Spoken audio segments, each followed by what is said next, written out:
Hello, नमस्कार दोस्तों। पिछले वीडियो में हमने एसएससी सीएचएसएल 9 मार्च 2023 को जो एग्ज़ाम हुआ था उसके शिफ्ट 2 के मैथ्स के क्वेश्चंस कर लिए थे। आज के इस वीडियो में हम शिफ्ट 3 के मैथ्स के क्वेश्चन सोल्व करेंगे, ठीक है। और ये आज आपका प्रैक्टिस सेट 3 है, ठीक है। तो चलिए फटाफट से शुरू करते हैं क्वेश्चन नंबर फर्स्ट से।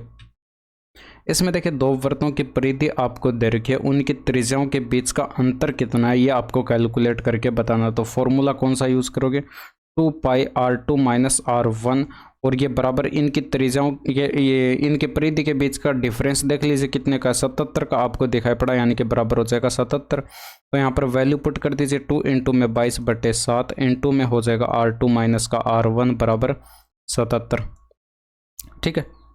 अब यहाँ पर देखिए त्रिज्याओं के बीच का डिफरेंस तो आपको कैलकुलेट करना था, r2 माइनस r1। और यहाँ पर अगर 22 दूनी 44 यानी कि 11 से अगर काटेंगे तो ये 4 बार कटेगा, 11 7 77 7 बार कटेगा। r2 माइनस r1 बराबर हो जाएगा 49/4। देखिए 12 4 48 यानी कि 12 बार भाग जाता हुआ दिखाई पड़ रहा है। तो ऑप्शन नंबर थर्ड जो है ये आपके प्रश्न का सही जवाब हो जाएगा, ठीक है। नेक्स्ट देखिए, इसमें देखिए 6 लड़कियों की एक कक्षा की औसत आयु x वर्ष है। तो यहाँ पर टोटल आयु कितनी हो जाएगी, 6x हो जाएगी, ठीक है। और आयु वाली 4 नई लड़कियां कक्षा में शामिल हो जाती हैं, कक्षा की नई औसत आयु क्या होगी। तो देखिए इनका भी टोटल कर लीजिए, यानी कि कितना हो जाएगा, 4x हो जाएगा, यानी कि प्लस का 4x इसमें कर दीजिए।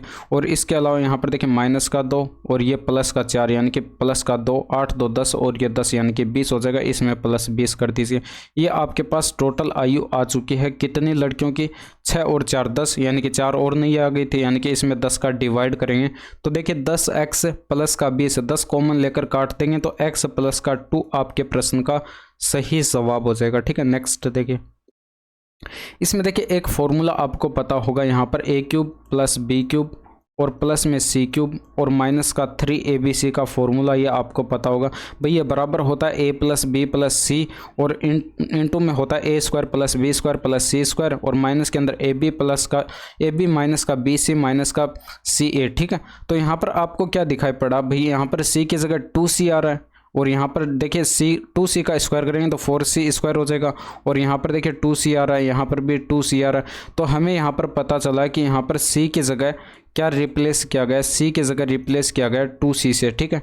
तो यहाँ पर c की जगह 2c यहाँ पर रख दीजिए तो आपके पास ये क्या बनेगा, 2c का क्यूब बनेगा, यानी कि c का क्यूब करेंगे तो 2c का क्यूब हो जाएगा 8c³। और यहाँ पर देखिए 3abc है, यानी कि ये आपके पास 6abc बनेगा। ऑप्शन नंबर 4 आपके प्रश्न का सही जवाब हो जाएगा, ठीक है। अगर फॉर्मूला याद है तो डायरेक्ट आप इसको आंसर टिक कर सकते हैं, ऑप्शन नंबर 4। 3-4 सेकेंड का ये क्वेश्चन है, ठीक है। इसमें देखिए यहाँ पर यदि 10x बराबर ये है तो sin x का मान कैलकुलेट करके बताना है। तो सबसे पहले क्या करते हैं, एक समकोण त्रिभुज हम बना लेते हैं, ठीक है। ये आपके पास एक समकोण त्रिभुज दे रखा है और इसमें मान लीजिए एंगल ये जो है ये x है, तो इसके सामने वाला ये आपके पास परपेंडिकुलर 10 हो जाएगा और यहाँ पर जो है परपेंडिकुलर 10 हो जाएगा और बट्टे में बेस जो है ये आपके पास ये 17 हो जाएगा, ठीक है। तो इसका मान आप कैलकुलेट करके बता सकते हैं। इसके लिए आपको हाइपोटेनस कैलकुलेट करना पड़ेगा। भाई 17 का स्क्वायर प्लस यहाँ पर 10 का स्क्वायर करेंगे यानी कि 389 आपके पास ये हो जाएगा। तो यहाँ पर ये परपेंडिकुलर अपॉन हाइपोटेनस होता है, यानी कि 10/√389, यानी कि ऑप्शन नंबर 4 आपके प्रश्न का सही जवाब हो जाएगा। नेक्स्ट देखें, 15 व्यक्तियों का औसत भार 30 kg, एक नया व्यक्ति जिसका भार 78 kg है समूह में शामिल हो जाता है, 16 व्यक्तियों का औसत भार कितना होगा। देखिए जो नया व्यक्ति आ रहा है अगर ये 30 kg अपने साथ वेट लेकर आता है, वेट में कोई फर्क नहीं पड़ता, लेकिन यहाँ पर देखिए 48 एक्स्ट्रा लेकर आ रहा है, ठीक है। अब कितने लोग हो गए, 15 पहले थे, एक और आ गया, यानी कि 16 का इसमें भाग कर दीजिए, ऐड कर दीजिए, यानी कि 33 आपके प्रश्न का सही जवाब हो जाएगा, ठीक है। नेक्स्ट देखें, दो संख्याओं में से छोटी संख्या का 20% बड़ी संख्या के 14% के बराबर है।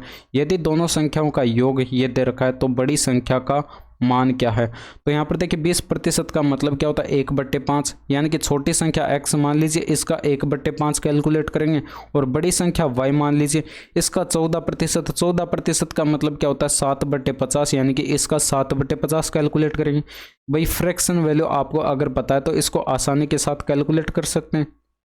ये आपको बराबर दे रखे हैं तो इनको बराबर कर दिया, 5 से काटेंगे 10 हो जाएगा। x और y का रेशियो आपके पास 7:10 आ जाएगा। टोटल करेंगे x प्लस y, तो यहाँ पर ये टोटल 17 यूनिट का हो रहा है और इनका योग हमें ये 17 यूनिट का मान दे रखा है 8,942, यानी कि कितना गुना दे रखा है 17 पंचे 85, 4 बचा और 17 दूनी 34 हो जाएगा, फिर 10 बचा, 17 छिके 102, यानी कि 526 गुना दे रखा है। हमसे बड़ी संख्या पूछ रखी थी, बड़ी संख्या हमने y मानी थी और रेशियो से भी ये आपको दिखाई पड़ रहा होगा, यानी कि 10 यूनिट ये आपके पास बड़ी संख्या होगी, यानी कि ये भी 10 ना होकर 10 का 526 गुना करेंगे तो 526 गुना करेंगे तो यहाँ पर जो है ये आपके पास 5260 आपके प्रश्न का सही जवाब हो जाएगा। ठीक है, नेक्स्ट देखिए, एक घड़ी को अंकित मूल्य के 4/5 भाग पर बेचने पर 10% की हानि होती है। घड़ी के अंकित मूल्य और क्रय मूल्य का अनुपात क्या होगा, यानी कि मार्क प्राइस के 4/5 भाग पर बेचने पर, ठीक है, और 10% की हानि होती है। ये कॉस्ट प्राइस पर कैलकुलेट करते हैं हम, मानिए 10% का मतलब होता है 1/10, 10 पर 1 का लॉस हुआ, यानी कि इसका 9/10 कैलकुलेट कर लेंगे। ठीक है, अब ये दोनों विक्रय मूल्य होंगे और आपस में बराबर हो जाएंगे तो 5 से 1 कटेगा 2 बार, यानी कि मार्क प्राइस और कॉस्ट प्राइस का रेशियो आपके पास यहाँ पर क्या आ जाएगा 9:8 आ जाएगा, यानी कि ऑप्शन नंबर फर्स्ट आपके प्रश्न का सही जवाब होगा। एक निश्चित राशि का 1/2 20% ब्याज दर पर उधार दिया जाता है। शेष राशि का 2/5 25% ब्याज दर पर उधार दिया जाता है। शेष राशि को 10% ब्याज दर पर उधार दिया जाता है। यदि कुल राशि पर 2 वर्ष के लिए ₹360 का ब्याज प्राप्त होता है तो कुल राशि कितनी है। तो यहाँ पर देखिए वो राशि मान लीजिए आप P बराबर यहाँ पर मान लीजिए 100 यूनिट की वो टोटल राशि है। ठीक है, अब इसका 1/2 भाग यानी कि इसका आधा जो है ये 50 हो जाएगा। ठीक है, ये 50 जो राशि है 20% की दर से जो है 2 वर्ष के लिए लगाई जाती है, यानी कि 40% का ब्याज मिला होगा। भाई PRT डिवाइडेड बाय 100 वाला फॉर्मूला मैं यूज़ कर रहा हूँ। अब जो शेष राशि बची है भाई 50 तो इसमें लग चुके हैं। ठीक है, 50 शेष बची, उसका 2/5 भाग, भाई उसका 2/5 कैलकुलेट करेंगे तो 20 हो जाएगा। 50 का 2/5 कैलकुलेट कर लीजिए 20 हो जाएगा, यानी कि 20 राशि 25% से 2 वर्ष के लिए, यानी कि 50% का ब्याज मिला होगा। ठीक है, इसके बाद शेष राशि कितनी बची 50 यहाँ पर लग चुकी है, 20 यहाँ पर लग चुके हैं, टोटल 70 लग चुके हैं। 30 राशि शेष बची, ये 30 राशि यहाँ पर देख लीजिए, ये 10% से 2 वर्ष के लिए, यानी कि 20% का ब्याज मिला होगा। ये टोटल कर लीजिए, इनका योग कितना ब्याज हो जाएगा। ये देखिए 500 के 20, 5 दूनी का 10, 30 और 3 दूनी का 6, यानी कि 36 का यहाँ पर ब्याज मिला। इसी 36 का मान आपको दे रखा है, भाई आपको ब्याज बताया गया था कि 360 का ब्याज मिला, यानी कि कितना गुना दे रखा है 10 गुना। तो आपने जो राशि मानी थी 100, ये भी 100 ना होकर 100 का 10 गुना हो जाएगी, यानी कि 1000 आपके प्रश्न का सही जवाब हो जाएगा। ठीक है, नेक्स्ट देखिए, इसमें देखिए ये रेशियो आपको दे रखे हैं और इनका कंबाइंड रेशियो पूछ लिया गया P और RS का। ठीक है, तो यहाँ पर चाहें तो आप इनका कंबाइंड रेशियो कैलकुलेट करेंगे और फिर P, R और S आप देख लीजिए, आपके पास option number first correct answer आएगा। अदरवाइज देखिए इसको डायरेक्ट अगर देखेंगे तो यहाँ पर आपको ये दिखाई पड़ रहा है भाई R और S इसमें आ रहा है, यानी कि R और S का आपको रेशियो दिया गया था कितना 2:1। तो देख लीजिए 2:1 किस में बन रहा है भाई, यहाँ पर ये आपके पास 15 से कटेगा, 15 दूनी 30, 15 एकम 15, तो 2:1 आपको यहाँ पर दिखाई पड़ा, ऑप्शन नंबर फर्स्ट हो जाएगा। ठीक है, अदरवाइज यहाँ पर देखिए इसमें सेकंड में देखें तो यहाँ पर ये आपके पास 2:1 नहीं बनता हुआ दिखाई पड़ रहा है, यहाँ पर भी नहीं दिखाई पड़ रहा है, यहाँ पर भी आपको नहीं दिखाई पड़ रहा है 2:1 बनता हुआ। तो ऑप्शन नंबर फर्स्ट आपके प्रश्न का सही जवाब हो जाएगा। इसमें देखिए S1 में लड़कियों की संख्या S2 में लड़कियों की संख्या से कितने प्रतिशत कम है। तो S1 में देखिए 400 है और S2 में देखिए यहाँ पर ये आपके पास 1000 है, तो कितनी कम आपको दिखाई पड़ी भाई 600 यहाँ पर कम दिखाई पड़ी, कितने से 1000 से, तो 600 की कमी 1000 पर और गुणा कर दीजिए 100 से, तो 60% आपको ये दिखाई पड़ रहा होगा। ठीक है, नेक्स्ट देखिए, अब वही क्वेश्चन यहाँ पर इंग्लिश में लिखा हो तो जो इंग्लिश वाले हैं वो यहाँ से वीडियो को पॉज करके पढ़ सकते हैं। इसमें देखिए F के वेतन और H के वेतन से अनुपात कितना है। तो F का अगर देखेंगे तो ये 400 है और H का अगर देखेंगे तो ये 500 है।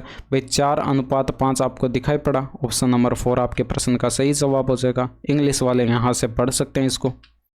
इसमें देखिए यहाँ पर इसका मान कैलकुलेट करके बताना, तो सबसे पहले न्यूमिनेटर में जो आपको दे रखा है इसको सोल्व कर लेते हैं, यानी कि 1/2 हो जाएगा प्लस 3/4 हो जाएगा और ये गुणा में चेंज करेंगे, यानी कि 4 ऊपर चला जाएगा और प्लस ये 3/4 और गुणा में चेंज करेंगे 2 ऊपर चला जाएगा प्लस 1/4, 2 से 2 बार कटेगा, 4 से 4 कट जाएगा, यानी कि क्या आया 1/2 प्लस का 3 प्लस का 3/2 3/2 प्लस का 1/4 आया।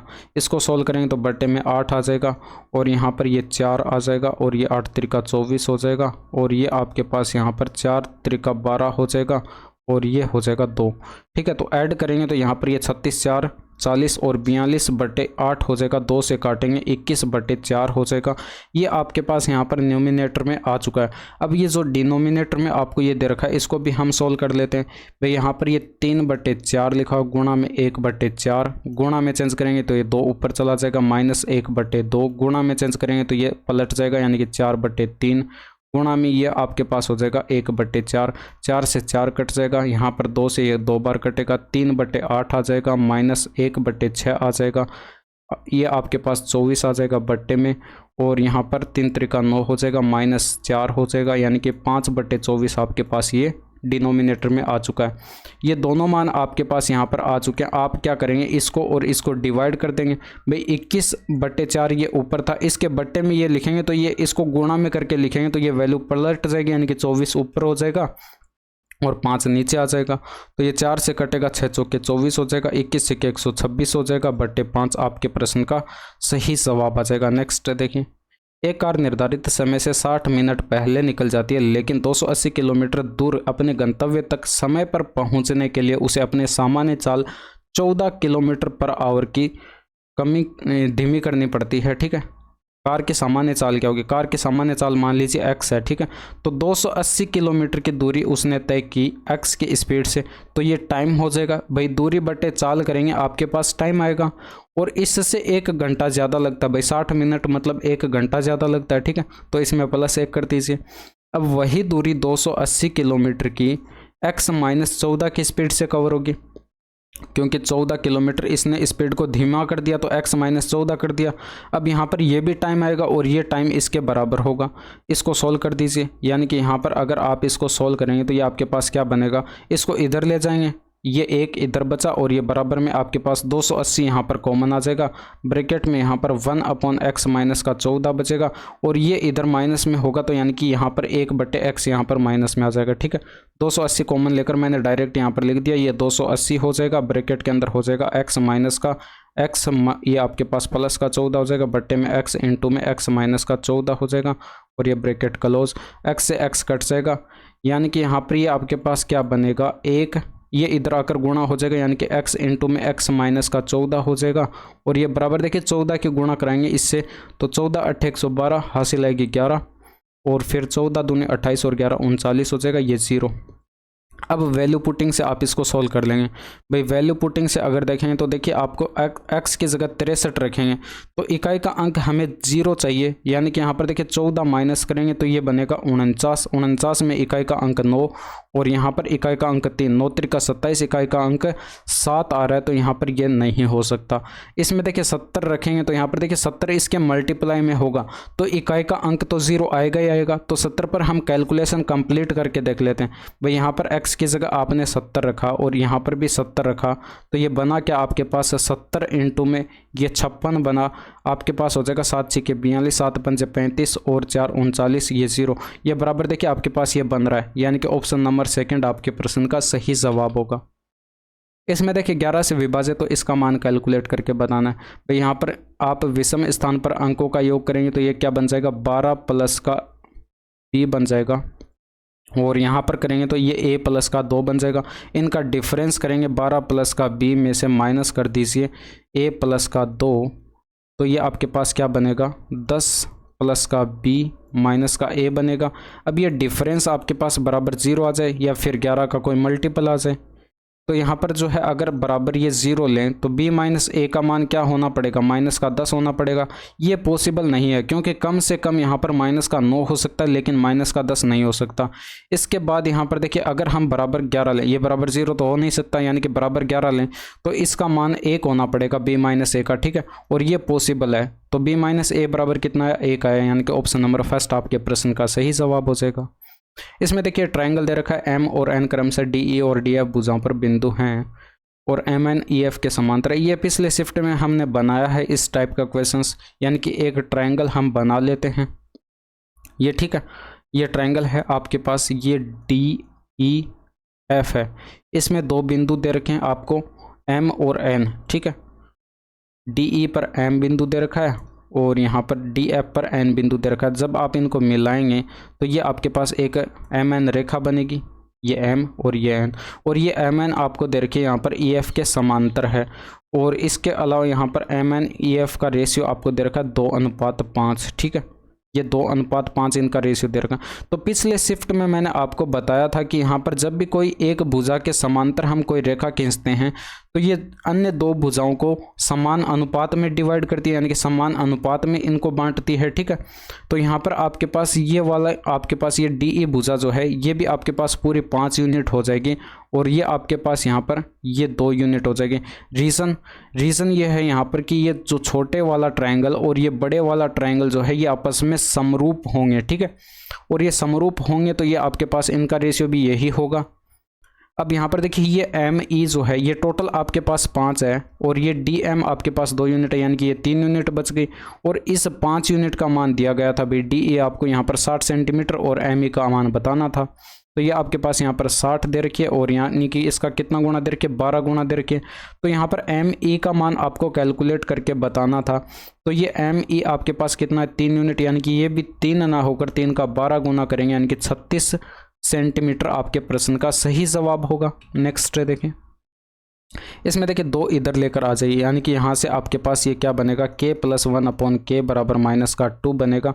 और ये देखिए k बराबर -1 रखने पर ये पॉसिबल है, यानी कि यहाँ पर भी आप क्या करिए k बराबर -1 रख दीजिए, क्योंकि यहाँ पर देखिए 0 से छोटा दे रखा आपको k का मान, ठीक है। तो ये पॉसिबल है k बराबर -1, तो यहाँ पर -1 रखेंगे तो यहाँ पर देखिए पावर विषम है तो यहाँ पर -1 हो जाएगा। यहाँ पर देखिए प्लस में 1/-1 यानी कि ये भी -1 बनेगा, तो -2 आपके प्रश्न का सही जवाब हो जाएगा। इसमें देखिए x अकेले एक काम को 18 दिनों में पूरा कर सकता है और y अकेला उसी काम को x द्वारा लिए गए समय के आधे समय में कर सकता है। एक साथ काम करते हुए वे एक दिन में उसी काम का कितना हिस्सा पूरा कर सकते हैं। तो देख लीजिए यहाँ पर ये 18 दिन में कर रहा है x, तो यहाँ पर y कितने दिन में करेगा भाई, यहाँ पर y जो है ये इसके आधे समय में यानी कि 9 दिन में। टोटल काम कितना हो जाएगा, 18 दिन का हो जाएगा। एलसीएम हमने लिया, ये क्या आएगा, टोटल वर्क आ जाएगा, ठीक है। टोटल वर्क आपके पास आ चुका है और इसकी एफिशिएंसी 1 यूनिट, इसकी एफिशिएंसी 2 यूनिट। तो यहाँ पर ये दोनों मिलकर साथ काम करते हैं और कितने दिन तक, 1 दिन तक। तो कितना काम हो जाएगा भाई, 1 की एफिशिएंसी से ये, 2 की एफिशिएंसी से ये, यानी कि टोटल 3 यूनिट का काम हो जाएगा। और कितने दिनों में, ये सॉरी यहाँ पर कितना हिस्सा पूरा हो जाएगा, 3 यूनिट आपके पास ये काम हो चुका है। कितने में से, 18 में से, यानी कि काटेंगे तो ये आपके पास 1/6 आ जाएगा, यानी कि 1/6 भाग जो है काम हो चुका है 1 दिन में, ठीक है। इसमें देखिए यहाँ पर ये वैल्यू पुटिंग से हो जाएगा, यानी कि थीटा बराबर 45 डिग्री रख दीजिए। थीटा बराबर 45 डिग्री रखेंगे, ये 1 बन जाएगा, ये √2 हो जाएगा, ये 1 हो जाएगा, ये √2 हो जाएगा। तो क्या बनेगा आपके पास, 2 माइनस का √2 बना और इस ब्रैकेट में बना 2 प्लस का √2। तो a प्लस बी इंटू में a माइनस बी लिखा हुआ है, यानी कि a का स्क्वायर, ये 2 का स्क्वायर 4 हो जाएगा, माइनस इसका स्क्वायर करेंगे तो ये √2 का स्क्वायर 2 हो जाएगा, यानी कि 2 आपके प्रश्न का सही जवाब होगा। इसमें देखिए कैलकुलेट क्या करना है उसको आप पहले पढ़िए। इसमें देखिए वर्ष 2018 में ब्रांच ए की कुल बिक्री और वर्ष 2020 में ब्रांच सी की कुल बिक्री का अनुपात आपसे पूछ लिया गया। तो 2018 में ब्रांच ए की 14 है, ठीक है। और इसके बाद यहाँ पर 2020 में ये ग्रे वाला और ब्रांच सी का देखना, यानी कि 70। तो 14:70 करेंगे, यानी कि 1:5 आपके प्रश्न का सही जवाब होगा। अब इंग्लिश वाले यहाँ से वीडियो को पॉज करके इसको पढ़ सकते हैं। इसमें देखिए A2/A1 आपको कैलकुलेट करके बताना है। तो A2 कैलकुलेट करें सबसे पहले। तो A2 यहाँ पर है क्या भाई, A2 यहाँ पर आपके पास जो है कंपनी D, F और H द्वारा किया गया बाइक का औसत उत्पादन। तो D, F और H यहाँ पर देख लीजिए 700, 500, 1200 हो जाएगा और 300, यानी कि 1500 आपके पास ये टोटल हो जाएगा। टोटल कितने हैं, 3 है, तो 3 का इसमें भाग लगाएंगे, औसत आ जाएगा, ठीक है। अब इसमें देखिए बट्टे A1 करेंगे भाई, बट्टे A1 आप कैलकुलेट करेंगे। तो A1 यहाँ पर क्या है, 5 कंपनियों द्वारा किया गया बाइकों और ट्रकों के कुल उत्पादन के बीच का अंतर बताना है। तो यहाँ पर देखिए बाइक टोटल कितनी है, इनकी संख्या कैलकुलेट कर लीजिए भाई। 700 और ये 450, 1150 हो जाएगा, और ये 1650, 1700 और ये 1900 और 300 ये 2200 हो जाएगा, ठीक है। अब यहाँ पर इनका टोटल करेंगे ट्रक का, तो ट्रक का टोटल कितना हो जाएगा, ये 800, 1000, 1600 और ये 2250 हो जाएगा। ठीक है, तो यहाँ पर इनका डिफरेंस देख लीजिए, 50 का दिखाई पड़ रहा है। यही आपके पास क्या है, A2 है, सॉरी A1 है। तो यहाँ पर A1 का मान आपके पास कितना आया, 50 आया। तो यानी कि इसको डिवाइड कर देंगे 50 से। अब देखिए इसको इस तरह से लिखिए, ये इसके बट्टे में आना है, यानी कि इसको गुणा ऐसे 50 करके लिखें तो भी चलेगा। ठीक है, तो यानी कि आपके पास यहाँ पर 150 का भाग लगाएंगे, इसमें 10 आपके प्रश्न का सही जवाब होगा। इंग्लिश वाले यहाँ से वीडियो को पॉज करके इसे पढ़ सकते हैं। इसमें देखिए इसका मान कैलकुलेट करके बताना है। यहाँ पर देखिए इनका सम 90 डिग्री बन रहा है, यानी कि एक आपके प्रश्न का सही जवाब हो जाएगा। अब ये होगा कैसे, यहाँ पर देखिए इसको आप कोस 21 डिग्री लिख सकते हैं, इसलिए दिमाग के अंदर सोच के इसको मैंने एक आंसर टिक कर दिया। ठीक है, लेकिन ये होगा कैसे, ये जो 69 डिग्री लिखा हुआ है इसको आप क्या लिख सकते हैं, 90 डिग्री माइनस का 21 डिग्री ऐसे लिख सकते हैं। तो यहाँ पर देखिए 90 डिग्री पर साइन कोस में चला जाएगा, यानी कि ये पहले साइन स्क्वायर 21 डिग्री है ही, और ये साइन कोस में चला जाएगा, यानी कि कोस हो जाएगा, स्क्वायर है तो स्क्वायर, और ये 21 डिग्री आ जाएगा, और फर्स्ट क्वाड्रेंट में इसलिए पॉजिटिव में रहेगा। हम जानते हैं कि sine square theta plus cos square theta बराबर 1 होता है, यानी कि ऑप्शन नंबर सेकंड आपके प्रश्न का सही जवाब होगा। इसमें देखिए एक समबाहु त्रिभुज की भुजा आपको दे रखी है 12 सेंटीमीटर। इस समबाहु त्रिभुज के अंतःवृत्त की त्रिज्या क्या होगी भाई, इसका फॉर्मूला होता है a/2√3। तो आप वैल्यू पुट करेंगे, यानी कि 12/2√3, तो 2 से काटेंगे ये 6 हो जाएगा। 6 को आप क्या लिख सकते हैं, 2 इंटू में 3 लिख सकते हैं /√3। √3 से ये 3 कट जाएगा √3 बार, यानी कि 2√3 आपके प्रश्न का सही आंसर हो जाएगा। इसमें देखिए किसी वृत्त के परिधि पर एक जीवा AB द्वारा अंतरित कोण 90 डिग्री है। यदि जीवा AB की लंबाई 16 सेंटीमीटर है तो इस वृत्त की त्रिज्या कितनी है। देखिए पिछले शिफ्ट में हमने किया था और मैंने आपको बताया था कि ये 90 डिग्री का कोण जो है सिर्फ और सिर्फ जीवा ही यहाँ पर जो है ये सिर्फ और सिर्फ व्यास ही परिधि पर बना सकता है। ठीक है, 90 डिग्री का कोण, क्योंकि वृत्त की सबसे बड़ी जीवा व्यास होती है और वो इस परिधि पर जो है वृत्त की परिधि पर 90 डिग्री का कोण बनाएगी। अब इसकी लंबाई 16 देर की, तो त्रिज्या इसकी आधी हो जाएगी, यानी कि 16/2 करेंगे, यानी कि 8 सेंटीमीटर आपके प्रश्न का सही जवाब हो जाएगा। ठीक है, उसमें पिछले वाले क्वेश्चंस में आपको क्या दिया गया था, इसमें त्रिज्या दे दी गई थी और इस जीवा की लंबाई पूछ ली गई थी, वहां पर हमने इसका 2 गुना किया था, बस वही यहाँ पर है। इसमें देखिए राम जो है रुपए 3500 में 2 घड़ियां खरीदता है, एक घड़ी को 25% के लाभ पर और दूसरी को 10% की हानि पर बेचकर वह पूरे लेन देन में न तो लाभ अर्जित करता है और न ही हानि उठाता है। प्रत्येक घड़ी का क्रय मूल्य क्या होगा। तो एक साइड देखिए कॉस्ट प्राइस लिखिए, एक साइड सेलिंग प्राइस। अब फर्स्ट घड़ी की अगर हम बात करें तो यहाँ पर देखिए इसने 25% के लाभ पर बेचा, 25% के फ्रैक्शन वैल्यू 1/4, यानी कि 4 पर 1 का प्रॉफिट हुआ, तो 4 की वस्तु इसने 5 में बेची। ठीक है, अब यहाँ पर देखिए दूसरी घड़ी पर इसने 10% की हानि उठाई, यानी कि 1/10 इसके फ्रैक्शन वैल्यू, 10 पर 1 का लॉस हुआ, यानी कि 10 की वस्तु इसने 9 में बेची। ये सेकंड घड़ी की बात हो रही है। ठीक है, अब यहाँ पर देखिए इनका टोटल करेंगे तो ये 14 हो जाएगा और इनका टोटल करेंगे तो 14 हो जाएगा। तो यहाँ पर 14 की वस्तु उसने 14 में ही बेच दी, यानी कि ना तो प्रॉफिट हुआ और ना ही लॉस हुआ। अब इसी 14 यूनिट का मान आपको दिया गया, क्वेश्चन में कितना दिया गया, 3500। भाई आपको दे रखा था कॉस्ट प्राइस 3500। ठीक है, तो ये इसका कितना गुना है, 14 दूनी 28 हो जाएगा, 7 बचा 14 पंचे 70 हो जाएगा और ये 0 आ जाएगा, 250 गुना दे रखा है। तो फर्स्ट घड़ी का प्राइस आपके पास क्या हो जाएगा, यहाँ पर ये भी 4 यूनिट ना होकर 4 का 250 गुना करेंगे, यानी कि 1000 आपके पास ये हो जाएगा। और ये भी आपके पास यहाँ पर 10 यूनिट ना होकर 10 का 250 गुना करेंगे, यानी कि 2500 आपके पास ये हो जाएगा। तो पहली घड़ी 1000, दूसरी घड़ी 2500, तो आप इसको आंसर टिक कर सकते हैं। अदरवाइज देखिए आप इतना भी कैलकुलेट करते तो भी आपका काम बन जाता, यानी कि पहली घड़ी का मूल्य आपने कैलकुलेट किया 1000 आपको दिखाई पड़ गया आंसर। ठीक है, नेक्स्ट देखिए, 2 समरूप वृत्त एक दूसरे को बाह्य बिंदु Z पर स्पर्श करते हैं। XY एक सीधी उभयनिष्ठ स्पर्श रेखा है जो वृत्तों को क्रमशः X और Y पर स्पर्श करती है। एंगल XYZ का मान कितना है। तो देखिए हमने काफ़ी बार इस टाइप के क्वेश्चंस बनाए। यहाँ पर ये आपको 2 सर्किल दे रखे हैं, ठीक है, और एक सर्किल ये हो जाएगा। ये दोनों सर्किल जो है समरूप हैं और एक दूसरे को बिंदु Z पर स्पर्श कर रहे हैं। ठीक है, अब इनकी सीधी उभयनिष्ठ स्पर्श रेखा आपके पास ये XY दे रखी है, जो कि इन दोनों वृत्तों को जो है X और Y पर स्पर्श करती है। ये X हो जाएगा बिंदु और ये यहाँ पर Y बिंदु हो जाएगा। अब यहाँ पर अगर आप इसको मिलाएं X को Z से और y को इस z से, तो ये आपके पास एक समकोण त्रिभुज बनेगा। मैंने आपको ये बता रखा है कि यहाँ पर ये एंगल 90 डिग्री का बनता है। अब इस क्वेश्चन में मिस्टेक यहाँ पर क्या है कि इसमें एक्स वाई जेड आपसे पूछा गया था और ये 90 डिग्री आपको यहाँ पर ऑप्शन में दे रखा है। भाई ये हो ही नहीं सकता यहाँ पर 90 डिग्री, ये वाला एंगल 90 डिग्री का होगा। और देखिए प्रीवियस ईयर बेसिस पर अगर देखा जाए तो इस टाइप के क्वेश्चंस बहुत बने और उन्हीं के बेसिस पर मैं आपको ये बता रहा हूँ। यहाँ पर जो है इसको पूछना चाहिए था एक्स जेड वाई, ये एंगल इसको आपसे पूछना चाहिए था। यहाँ पर ये एंगल आपके पास 90 डिग्री का बनेगा, ये आप डायरेक्ट याद रखेंगे। और पीछे मैंने इसको प्रूफ भी आपको करके दिखाया हुआ है, ठीक है। तो ये आपके पूरे 25 के 25 क्वेश्चंस यहाँ पर कंप्लीट हो जाते हैं। और आज की वीडियो कैसी लगी कमेंट करके ज़रूर बताएगा। That's all for today, thank you, धन्यवाद, बाय बाय, टेक केयर।